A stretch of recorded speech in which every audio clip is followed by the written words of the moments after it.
हाँ सर, क्या नाम है आपका और आज जो पीसी की जा रही है क्या कहना चाहते हैं आप? बेसिकली मैं डॉक्टर अमित सूद, एक डायबिटीज़ और वेट लॉस स्पेशलिस्ट। आज अमृतसर में ये जो प्रेस रिलीज हम उसमें हम ये बता रहे हैं कि जो मोटापा है, जो जब हद से ज़्यादा बढ़ जाता है और अपने साथ वो जो बीमारियां लेके आता है, जैसे डायबिटीज़, इनफर्टिलिटी, जॉइंट पेन्स, सांस की तकलीफ़ और बहुत कैंसर भी, तो ये जब मोटापा अपने आप में इतना बढ़ जाता है कि जो इतनी बीमारियां लेके आता है, उसका आज की डेट में हमारे पास सफल इलाज है।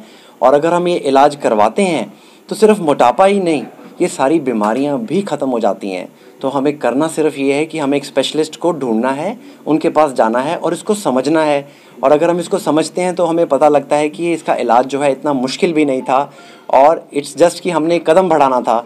और जिस तरह से ये आज की डेट में इलाज किए जाते हैं, जिसमें पेशेंट्स की रिकवरी बहुत जल्दी हो जाती है, पेशेंट्स अपने घर दूसरे तीसरे दिन चले जाते हैं और धीरे धीरे मोटापा जैसे जैसे कम होता है, ये बीमारियां भी ठीक हो जाती हैं।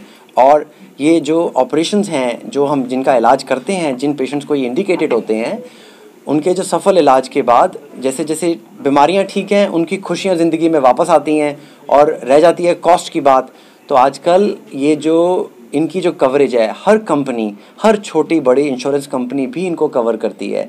तो इसलिए आप पैसों की वजह से या इनहिबिशन की वजह से पीछे मत हटिए, आप स्पेशलिस्ट को मिलिए, अपनी प्रॉब्लम्स बताइए और उनका सोल्यूशन लीजिए और एक अच्छी ज़िंदगी जी 18 साल से जो कम बच्चे हैं या जो नौजवान पीढ़ी है, वो भी कहीं ना कहीं डायबिटिक का शिकार हो रही है, हाइपरटेंशन का। यस, क्या रीज़न समझते हो कि आज जैसे सर बिल्कुल बॉर्न बेबी लगा लीजिए, आजकल तो ऐसा भी आ रहा है कि बॉर्न बेबी को भी वो शुगर की प्रॉब्लम हो रही है काफी ज्यादा। क्या कारण मानते हैं? ये जो हम बात करते हैं बच्चों के अंदर, ये हम कहते हैं एडोलेसेंट एंड चाइल्डहुड ओबेसिटी।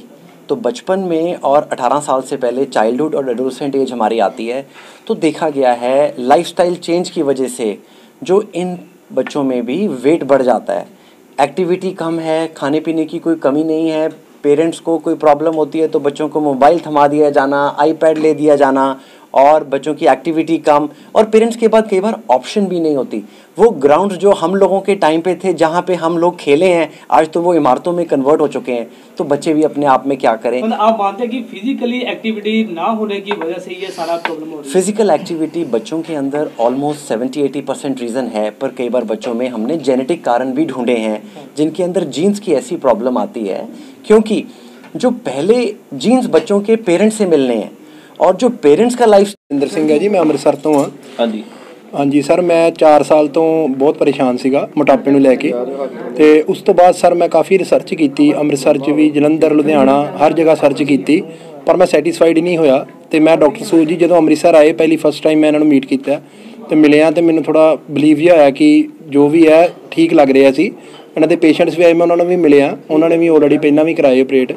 ਤੇ ਮੈਂ ਉਸ ਤੋਂ ਬਾਅਦ ਉਹਨਾਂ ਨਾਲ ਗੱਲਬਾਤ ਕੀਤੀ ਵੀ ਤੁਹਾਨੂੰ ਕੋਈ ਦਿੱਕਤ ਨਹੀਂ ਆਉਂਦੀ ਕਰਾਉਣ ਤੋਂ ਬਾਅਦ? ਕਹਿੰਦੇ ਨਹੀਂ ਸਰ, ਅੱਗੇ ਨਾਲੋਂ ਜ਼ਿਆਦਾ ਵਧੀਆ ਲਾਈਫ ਸਟਾਈਲ ਹੋ ਗਿਆ। ਉਸ ਤੋਂ ਬਾਅਦ ਮੈਂ ਆਪਣੀ ਵਾਈਫ ਨਾਲ ਡਿਸਕਸ ਕਰਕੇ ਫਿਰ ਮੈਂ ਡਾਕਟਰ ਸਾਹਿਬ ਨੂੰ ਮਿਲਿਆ, 1-2 ਮੀਟਿੰਗਸ ਕੀਤੀਆਂ ਇਹਨਾਂ ਦੇ ਨਾਲ। ਫਿਰ ਉਸ ਤੋਂ ਬਾਅਦ ਮੈਂ ਇਹਨਾਂ ਨੂੰ ਮੋਗੇ ਮਿਲਣ ਗਿਆ, ਮੋਗੇ ਜਾ ਕੇ ਵੀ ਇਹਨਾਂ ਨਾਲ ਗੱਲਬਾਤ ਕੀਤੀ ਹੈ ਸਰ। ਉਸ ਤੋਂ ਬਾਅਦ ਫਿਰ ਮੈਂ ਫਾਈਨਲਾਈਜ਼ ਇਹਨਾਂ ਕੋਲੋਂ ਆਪਰੇਟ ਕਰਵਾਇਆ। ਅੱਜ ਮੈਨੂੰ 3 ਮਹੀਨੇ ਹੋ ਗਏ ਆ ਤੇ ਮੈਂ ਪਹਿਲੇ ਲਾਈਫ ਸਟਾਈਲ ਨਾਲੋਂ ਜ਼ਿਆਦਾ ਬੈਟਰ ਮਹਿਸੂਸ ਕਰਦਾ। ਸਰ ਪਹਿਲਾਂ ਮੇਰਾ weight 190 ਸੀਗਾ, ਹੁਣ ਮੇਰਾ 160 ਆ ਗਿਆ weight। ਕੋਈ ਡਾਈਟ ਵੀ ਥੋੜੀ ਬਹੁਤ ਘੱਟ ਕੀਤੀ? ਹਾਂਜੀ ਸਰ ਬਿਲਕੁਲ ਸਰ, ਮੈਂ 1 ਚਪਾਤੀ ਸਵੇਰੇ ਲੈਣਾ ਮਾਰਨਿੰਗ ਟਾਈਮ, ਦੁਪਹਿਰੀ ਮੈਂ ਸੈਲਡ ਜਾਂ ਫਰੂਟ ਲੈਣਾ, ਰਾਤੀ ਫਿਰ ਮੈਂ 1 ਚਪਾਤੀ ਤੇ ਨਾਲ ਸਬਜ਼ੀ। ਪਹਿਲਾਂ ਕਿਦਾਂ ਕਰਦੇ ਸੀਗੇ? ਸਰ ਪਹਿਲਾਂ ਤੇ ਬਹੁਤ ਜ਼ਿਆਦਾ ਡਾਈਟ ਸੀ ਮੇਰੀ ਸਰ, 8-8 ਫੁਲਕੇ 10-10 ਫੁਲਕੇ ਸਰ ਮੈਂ ਖਾਂਦਾ ਸੀਗਾ। ਤੇ ਸਰ ਭੁੱਖ ਬਹੁਤ ਜ਼ਿਆਦਾ ਲੱਗਦੀ ਸੀ, ਰਾਤ ਨੂੰ ਵੀ ਬਹੁਤ ਜ਼ਿਆਦਾ ਲੇਟ ਨਾਈਟ ਵੀ ਭੁੱਖ ਲੱਗਦੀ ਸੀ ਮੈਨੂੰ ਮੈਂ ਕਾਫੀ ਜ਼ਿਆਦਾ ਖਾਈ ਜਾਂਦਾ ਸੀਗਾ, ਪਰ ਫਿਰ ਵੀ ਮੈਂ ਸੈਟੀਸਫਾਈਡ ਨਹੀਂ ਸੀ ਹੁੰਦਾ। ਪਰ ਹੁਣ ਮੈਂ 1 ਚਪਾਤੀ ਖਾ ਕੇ ਵੀ ਸੈਟੀਸਫਾਈਡ ਰਹਿਣਾ। ਮਤਲਬ ਹੁਣ ਤੁਹਾਨੂੰ ਜ਼ਰੂਰਤ ਨਹੀਂ? ਬਿਲਕੁਲ ਨਹੀਂ ਸਰ, ਮੌਜੂਦ ਕਿਸੇ ਤਰ੍ਹਾਂ ਦੀ ਕੋਈ ਮੁਸ਼ਕਲ ਆਈ ਨਹੀਂ ਸਰ, ਬਿਲਕੁਲ ਨਹੀਂ ਆਈ ਸਰ। ਤੁਸੀਂ ਡਾਈਟ ਦੇ ਨਾਲ ਵਾਕ ਵੀ ਕਰਦੇ ਹੋ? ਸੈਰ? ਹਾਂਜੀ ਸਰ, ਮੈਂ ਸ਼ਾਮੀ ਵੀ ਅੱਧਾ ਘੰਟਾ ਵਾਕ ਕਰਦਾ, ਸਵੇਰੇ ਵੀ ਅੱਧਾ ਘੰਟਾ ਵਾਕ ਕਰਦਾ। ਇੱਕ ਮਿੰਟ ਆਪਣਾ ਕੀ ਨਾਲ ਲੈਂਦੇ ਨੇ, ਕਾਰਨ ਕੀ ਬਣਿਆ ਜੀ ਤੁਹਾਡੀ ਇੰਨੀ ਓਬੈਸਿਟੀ ਜਾਂ ਮੋਟਾਪਾ?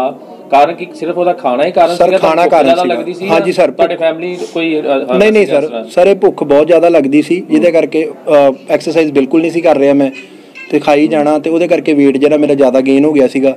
ਐਕਸਰਸਾਈਜ਼ ਨਾ ਕਰਨ ਦੇ ਕਾਰਨ, ਕੋਈ ਐਕਟੀਵਿਟੀ ਨਾ ਹੋਣ ਦੇ ਕਾਰਨ ਮੇਰਾ weight ਬਹੁਤ ਜ਼ਿਆਦਾ ਵੱਧ ਗਿਆ ਸੀ, ਜਿਹਦੇ ਕਰਕੇ ਮੈਨੂੰ ਕਾਫੀ ਪਰੇਸ਼ਾਨੀਆਂ ਦਾ ਸਾਹਮਣਾ ਕਰਨਾ ਪਿਆ। ਪਰ ਉਸ ਤੋਂ ਬਾਅਦ ਜਦੋਂ ਮੈਂ ਇਹ ਆਪਰੇਟ ਕਰਵਾਇਆ, ਉਸ ਤੋਂ ਬਾਅਦ ਮੈਂ ਜ਼ਿਆਦਾ ਬੈਟਰ ਮਹਿਸੂਸ ਕਰਦਾ, ਵਾਕ ਵੀ ਕਰਦਾ, ਹੁਣ ਮੇਰੇ ਸਾਹ ਵੀ ਨਹੀਂ ਚੜ੍ਹਦਾ ਮੈਨੂੰ ਬਿਲਕੁਲ, ਤੇ ਮੈਂ ਡਾਈਜੈਸਟ ਵੀ ਬਹੁਤ ਅੱਛਾ ਕਰਦਾ। ਪਹਿਲਾਂ ਨਾਲੋਂ ਫਿੱਟ ਲੱਗ ਰਹੇ ਹੋ? ਹਾਂਜੀ, ਪਹਿਲਾਂ ਨਾਲੋਂ ਮੈਂ ਜ਼ਿਆਦਾ ਬੈਟਰ ਮਹਿਸੂਸ ਕਰ ਰਿਹਾ। ठीक है सर, थैंक यू।